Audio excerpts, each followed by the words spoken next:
2 সেকেন্ডে, জাস্ট 2 থেকে 3 সেকেন্ডের মধ্যে কিভাবে তুমি এটাকে সমাধান করতে পারবে সেই প্রসেসটাই তোমাকে দেখাবো। দেখো, তোমরা যারা অষ্টম শ্রেণীতে আছো, তোমাদের বীজগণিতের এই টাইপের যে এমসিকিউ গুলা হয় সেগুলো তোমরা হচ্ছে মূল নিয়মে করতে যাও, এতে করে তোমরা অনেক ঝামেলায় পড়ে যাও। এর থেকে ভালো আমরা জাস্ট 2 সেকেন্ডে, জাস্ট 2 থেকে 3 সেকেন্ডের মধ্যে কিভাবে তুমি এটাকে সমাধান করতে পারবে সেই প্রসেসটাই তোমাকে দেখাবো।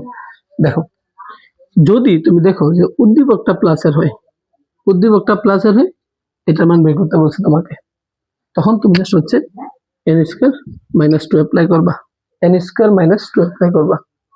n বলতে কি বুঝাইছি, এই যে মানটা যেটা আছে এটা হচ্ছে n, 2² - 2, তাহলে 2² মানে 4, 4 - 2 মানে হচ্ছে 2, আনসারটা কত 2। এখানে এটা জায়গা থাকতে পারে m² + 1/m², x² + 1/x², বিভিন্ন কিছু থাকতে পারে। তো এখানে m² + 1/m² থাকলে এখানে m + 1/m তোমার কাছে থাকবে। তাহলে এটা আসো একই প্রশ্ন না তোমার কাছে, তাহলে a - 1/, এর মান তোমার কাছে আছে। এটা ছিল প্লাস, এটা হচ্ছে মাইনাস, উদ্দীপকটা হচ্ছে মাইনাস, ওটা ছিল প্লাস। যদি উদ্দীপকটা মাইনাসের হয় এটা হচ্ছে n² + 2, n² + 2। আবারও বলি, যদি উদ্দীপকটা মাইনাসের হয় এটার মান বের করতে বলে, উদ্দীপকটা সূত্রটা কি, n² + 2, এর মান হচ্ছে 4 + 2, তার মানে হচ্ছে কত 18।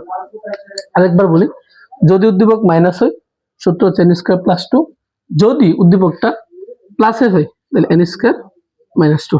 বুঝছো তোমরা? যদি ভিডিওটা ভালো লাগে তোমাদের, তুমি যদি টিকটক থেকে দেখো ফলো রাখো, তুমি যদি হচ্ছে ফেসবুক পেজ থেকে দেখে থাকো পেজটা ফলো করে রাখো, এবং তুমি যদি ইউটিউব থেকে দেখে থাকো তুমি সাবস্ক্রাইব করে পাশেই থেকো। ঠিক আছে?